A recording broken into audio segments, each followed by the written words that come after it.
Bonjour, nous sommes le mardi 7 janvier 2025 et le sujet est l'inflation en décembre qui a nettement baissé par rapport au mois précédent et également l'évolution au cours de ces dernières années. En décembre, l'inflation s'est stabilisée à 1,3% sur un an selon l'INSEE. Bon, après, c'est les chiffres de l'INSEE, il faut voir comment ils les calculent. L'évolution des prix a été identique à celle de novembre. Alors, quand ils disent que l'inflation recule, ça ne signifie pas qu'il y a une déflation.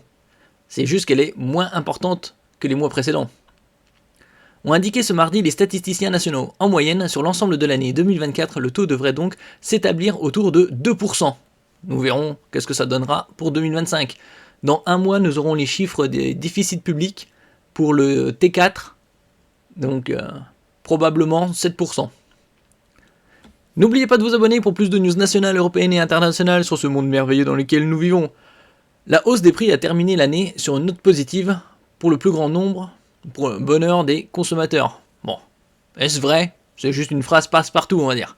L'inflation est restée stable en décembre, s'établissant à 1,3% sur un an, a indiqué l'INSEE ce mardi. Soit exactement le même chiffre qu'au mois de novembre. En moyenne, sur l'ensemble de l'année 2024, l'inflation devrait donc s'établir autour de 2%. C'est ce que prévoyait l'INSEE dans sa dernière note de conjoncture, de même que l'Observatoire français des conjonctures économiques, OFCE. De son côté, la Banque de France tablait plutôt sur une moyenne de 2,4%. Bon. Ici, on a une évolution depuis 2007. Bon, après, avec la crise 2008-2009, c'est tombé à 0,1%. Puis c'est remonté légèrement vers 2011-2012 aux alentours de 2.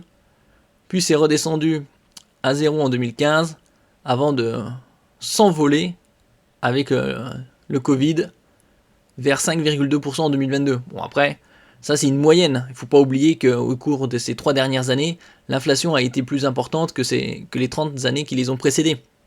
Et surtout, par secteur, en ce qui concerne l'alimentaire, c'est aux alentours de 20-25%. Bien sûr, si on prend en secteur les premiers prix, c'est encore plus important. Si on regarde par exemple 1 kg de pâtes, c'était aux premiers prix, on pouvait voir ça aux alentours de 80 centimes le kilogramme. Et là, c'est aux alentours de 1,30. Après, bien évidemment, ça dépend des enseignes et de la région, si c'est Île-de-France ou en province. Et donc, il nous parle d'une stabilisation pour 1,3% en décembre. Est-ce que ça va repartir en hausse avec le nouveau gouvernement? Nous verrons. Les prix à la consommation en France ont augmenté de 1,3% en décembre sur un an, une évolution identique à celle de novembre. Il y avait la première baisse en dessous de 2% au mois d'août, pendant les JO. Et d'après les quelques rumeurs, dans un mois, un peu moins, début février, les prix de l'électricité pourraient baisser de 14%. Est-ce vrai? Il faudra encore patienter pour avoir les chiffres officiels. Les prix des services, qui représentent plus de la moitié du panier de consommation des ménages, ont augmenté de 2,3% sur un an. Comme en novembre, ceux du tabac ont pris 8,7% stable également sur un an par rapport au mois précédent. Sur un mois, les prix à la consommation sont en hausse de 0,2% en décembre. Selon l'estimation provisoire, après un recul de 0,1% en novembre, l'INSEE attribue à l'augmentation des prix des services, notamment des transports et des produits pétroliers. Après, les barils de pétrole est relativement stable aux alentours de 70 dollars. En revanche, l'euro a perdu de sa valeur puisqu'on n'est pas loin de la parité parfaite, 1 dollar, 1 euro ou 1 euro, 1 dollar. Un début d'année morose, l'indice des prix à la consommation harmonisé, IPCH, qui permet les comparaisons entre pays européens, a pour sa part augmenté de 1,8% en décembre sur un an, après 1,7% en novembre.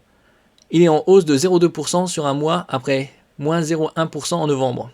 Pour 2025, l'INSEE avait dit en décembre entrevoir un début d'année morose pour l'économie française.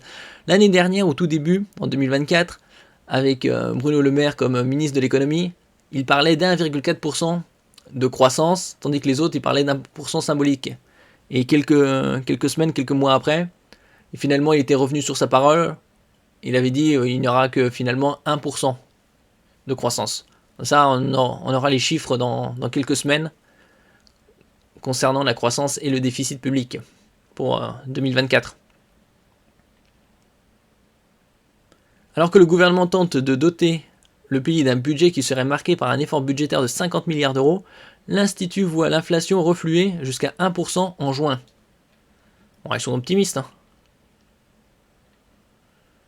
Merci pour votre écoute et à la prochaine.